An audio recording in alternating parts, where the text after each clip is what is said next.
sejam bem-vindos a mais um Você em Foco. Meu nome é Silvia, sou psicóloga e pedagoga de formação, trabalho no Departamento de Saúde do Servidor e vou falar sobre as relações interpessoais no ambiente de trabalho. A convivência humana é difícil e desafiante, mas para que ela se torne mais saudável, é importante que haja entre os membros de um mesmo grupo uma boa comunicação, cooperação, educação, respeito e amizade. Não existem fórmulas prontas nem receitas mágicas que nos ensinem a nos relacionarmos melhor. O importante é que vocês entendam, ao final da apresentação, que tudo o que puder ser feito para melhorar as nossas vidas vai depender muito mais de nós mesmos do que de qualquer outra coisa. Para começar, eu vou ler um pequeno texto, depois eu vou introduzir alguns conceitos. O texto se chama O Círculo do Ódio. O diretor de uma empresa gritou com seu gerente porque estava irritadíssimo. O gerente, chegando em casa, gritou com a esposa, acusando-a de gastar demais. A esposa, nervosa, gritou com a empregada, que acabou deixando um prato cair no chão. A empregada chutou o cachorrinho no qual tropeçara enquanto limpava os cacos de vidro. O cachorrinho saiu correndo de casa e mordeu uma senhora que passava pela rua. Essa senhora foi à farmácia para fazer um curativo e tomar uma vacina.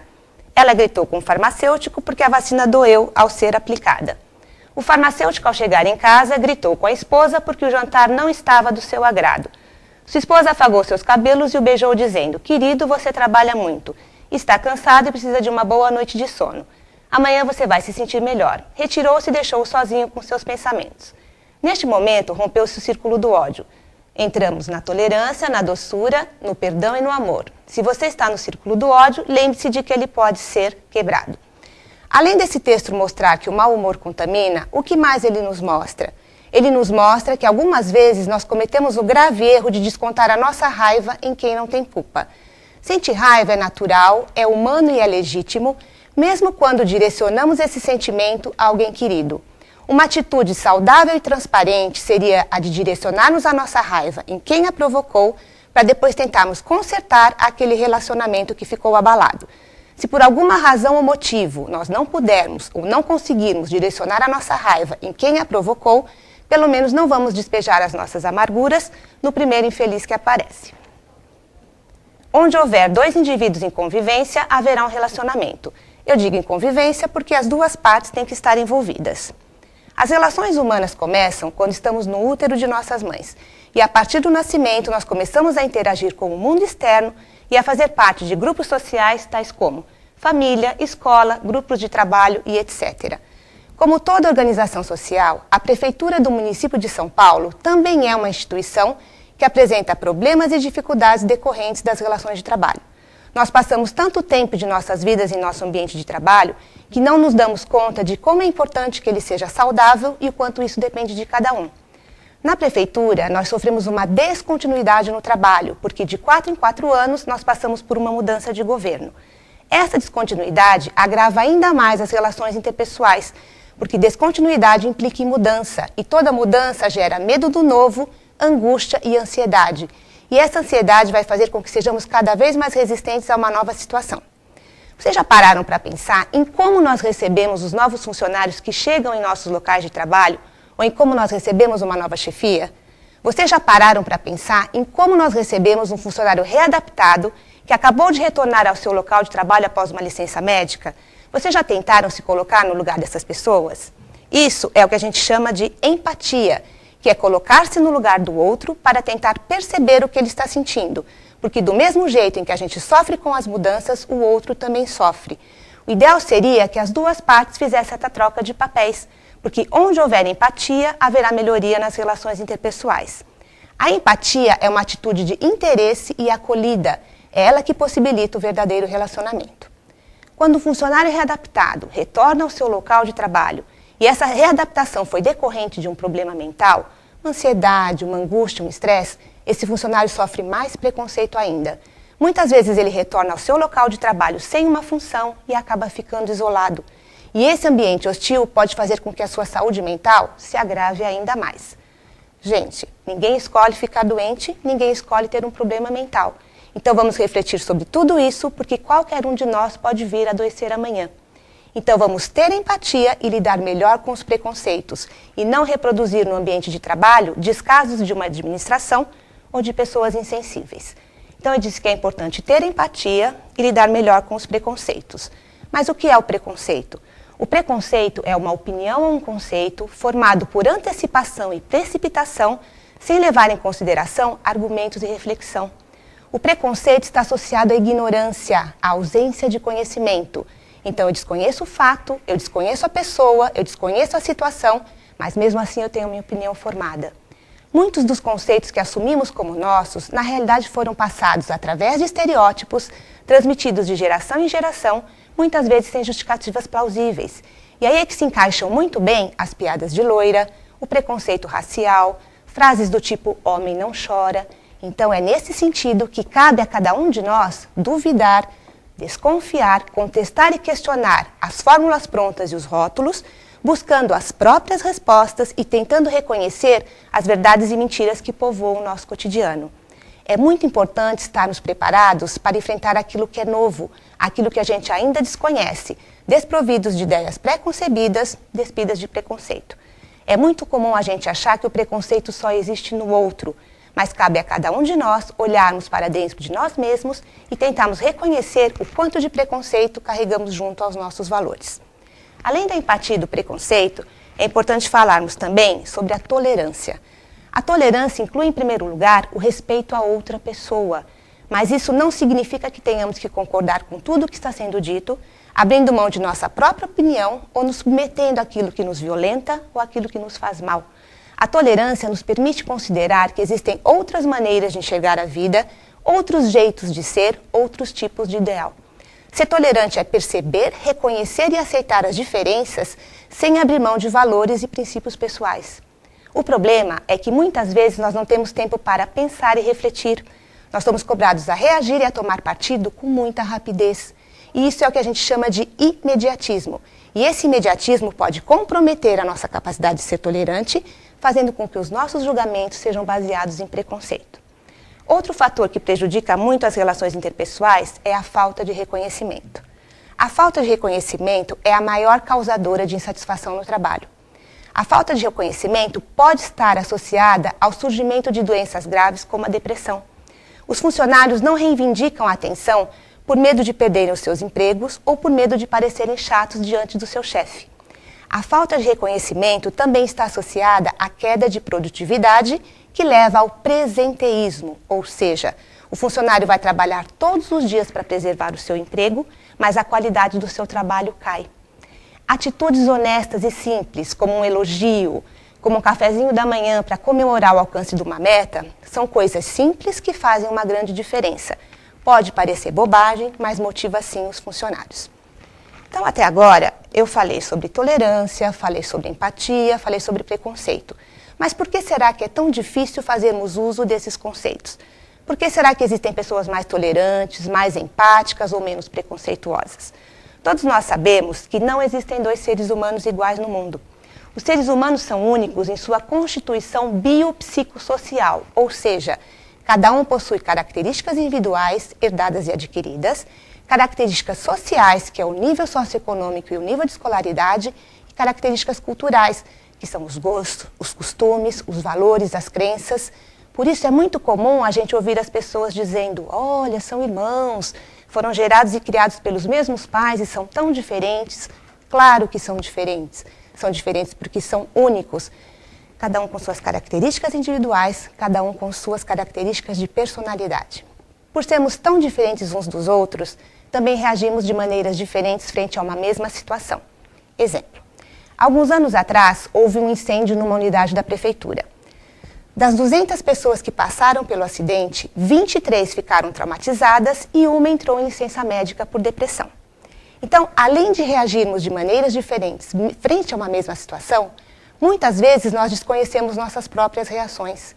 Fica muito difícil prever como é que a gente vai reagir frente a um assalto, frente a um acidente ou frente a uma emoção muito forte, porque as nossas reações também vão depender da nossa estrutura psíquica, das nossas características de personalidade e do momento da vida pelos quais estamos passando. Então, somos seres únicos e vivemos em uma sociedade violenta, sem segurança e sem proteção, injusta e mal governada, onde cada um tem que zelar pela própria segurança e pela própria sobrevivência. Com isso, adquirimos uma tendência ao isolamento e ao predomínio de interesses individuais. E isso pode fazer com que eu seja mais egoísta e mais competitiva. O predomínio de interesses individuais, fortalecido pela necessidade de zelar pela própria segurança e pela própria sobrevivência, pode fazer com que eu transfira para o outro a responsabilidade dos meus insucessos, ou seja, culpo os outros pelos meus fracassos, pode fazer com que eu desconsidere o outro, então eu só enxergue a mim mesma, pode fazer com que eu seja intolerante a frustrações, não aceito o não como resposta, pode fazer com que eu não saiba lidar com as diversidades, que são as diferenças entre as pessoas, e pode fazer com que eu justifique comportamentos negativos através de um drama pessoal. Muitas vezes, um drama pessoal pode gerar um ambiente de trabalho de depressão, de angústia, de estresse. Exemplo, vamos dizer que meu filho está doente, meu marido está desempregado e eu não tenho dinheiro para comprar o remédio. É claro que é um problema super importante que vai abalar a minha estrutura psíquica, mas nem por isso eu posso sair por aí despejando no outro todas as minhas amarguras. Todo mundo tem problemas, ninguém tem culpa dos meus problemas e de eu não conseguir administrá-los. Eu tenho que tratar as pessoas como eu gostaria de ser tratada. Diante de tudo que foi dito até agora, deu para perceber como é difícil fazer parte de um grupo. E fazer parte de um grupo de trabalho também é. Para fazer parte de um grupo de trabalho, primeiro eu tenho que ter algum interesse nesse grupo. O meu interesse pode ser pessoal, trabalho no grupo porque gosto das pessoas. Meu interesse pode ser profissional, trabalho no grupo porque tenho chances de carreira. E meu interesse ele pode ser financeiro. Trabalho no grupo porque preciso do dinheiro. Neste ambiente de trabalho, eu vou ter que conviver com pessoas totalmente diferentes de mim. Vou ter que conviver com pessoas de idade e sexo diferentes do meu. Vou ter que conviver com pessoas de ritmo e tempo de trabalho diferente do meu. Vou ter que conviver com pessoas de diversos temperamentos, diversas religiões, diversos costumes. Vou ter que conviver com pessoas de níveis de escolaridade diferente, nível socioeconômico diferente também. Posso ainda encontrar nesse ambiente de trabalho instalações ruins, riscos diversos e baixa remuneração. Como sobreviver a tudo isso? Exercitando o aprendizado, aprendendo o outro e nos ensinando a eles. Só que eu só vou poder aprender o outro se primeiro eu reconhecer quais as minhas verdadeiras necessidades, ou seja, quais os meus objetivos, o que me motiva, o que me realiza, quais os meus medos e dificuldades, quais os preconceitos que tenho e como lido com eles, o que me faz triste, infeliz, insatisfeita, porque me sinto triste às vezes, porque me sinto violentada. E isso é o que a gente chama de autoconhecimento. É necessário termos consciência de quem realmente somos. Aprender a lidar com si mesmo é também ter humildade para reconhecer que num determinado momento você não está bem. Então, nesse dia, é importante que você não se exponha tanto e se resguarde um pouquinho mais, porque se você ultrapassar os seus próprios limites, você pode vir a adoecer. E já que estamos falando em limites, só haverá relacionamento se eu quiser e se o outro permitir. Porque do mesmo jeito em que eu não posso ultrapassar os meus limites, eu não posso ultrapassar os limites do outro também. Eu não sou obrigada a gostar de todo mundo, mas eu tenho obrigação de respeitar o outro e de ser respeitado. A base concreta para um bom relacionamento é ter percepção de nossos deveres e direitos e dos limites e regras que fazem a relação social ser harmônica. A convivência será mais saudável quando se basear no seguinte princípio: nem só eu, nem só o outro, mas sim eu e o outro, tentando evitar equívocos do tipo esquecer que o outro é outro, exigir condutas que o outro não tem condições de desempenhar, querer que o outro pense como eu penso, goste do que eu gosto e queira o que eu quero. Ou seja, vamos respeitar as diferenças entre as pessoas. Ninguém é obrigado a gostar do que eu gosto ou de fazer uma determinada tarefa do jeito que eu faço. Então, existem maneiras diferentes de se fazer uma coisa e de se chegar a um bom resultado. Então, é necessário respeitarmos as diferenças entre as pessoas. Achar que o poder se concentra de um único lado das partes envolvidas em um relacionamento. Se houver respeito, não haverá poder. Acreditar que se pode mudar o outro. As pessoas não mudam, mas podem tentar crescer. Crescer significa caminhar em busca de bons sentimentos e não tentar escapar dos ruins. Ter maturidade psicológica significa reconhecer que iremos continuar errando, mas seremos capazes de rever as nossas atitudes e corrigi-las. Negar-se como pessoa única, então é importante a gente entender que as pessoas são diferentes uma das outras. e ver a possibilidade de abdicar do querer pessoal como sinal de fraqueza.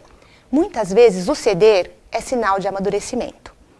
Palavras do tipo obrigada, com licença, por favor, me desculpe, devem fazer parte do nosso vocabulário. Para que a gente tenha bons relacionamentos, é necessário que haja uma boa comunicação. Então, é necessário que a gente transmita com clareza aquilo que realmente a gente está querendo dizer. Portanto, mensagens subliminares, indiretas, sinais de fumaça são coisas que não favorecem os bons relacionamentos.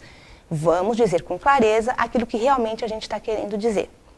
Outro sentimento que atrapalha muito as relações interpessoais é a inveja. Então é necessário que a gente aprenda a lidar melhor com a inveja. A inveja é um sentimento que prejudica tanto o invejoso quanto o invejado. Não dá para ser o outro, não dá para ter o que é do outro. Então eu vou tentar buscar em mim quais as minhas qualidades, quais as minhas possibilidades. Todo mundo é bom em alguma coisa. Só para deixar um pouquinho mais claro, eu vou contar rapidinho a fábula da inveja. Era uma vez um vizinho que tinha muita inveja do seu outro vizinho. E um dia a fada da inveja apareceu para ele e falou: você tem direito a um desejo, mas tudo que você desejar, o seu vizinho vai ganhar em dobro. Esse vizinho invejoso desejou ficar cego de um olho. Então, vamos prestar atenção nesse sentimento. Ele só atrapalha os bons relacionamentos. Concluindo, a arte de se relacionar bem envolve um exercício diário de paciência, maturidade, autoconhecimento e tolerância. É necessário humildade e predisposição para revermos conceitos e mudar a nossa maneira de agir. Nós, seres humanos, dependemos fundamentalmente das outras pessoas para saber quem somos emocionalmente. Então, assim como necessitamos de espelhos que transmitam nossa imagem física, nós necessitamos das outras pessoas para saber quem somos emocionalmente. Para mudarmos uma situação, seja ela na vida, seja ela no trabalho, é necessário sair da passividade e entender que também somos responsáveis por tudo aquilo que plantamos. Muito obrigada pela atenção. Sejam gentis uns com os outros.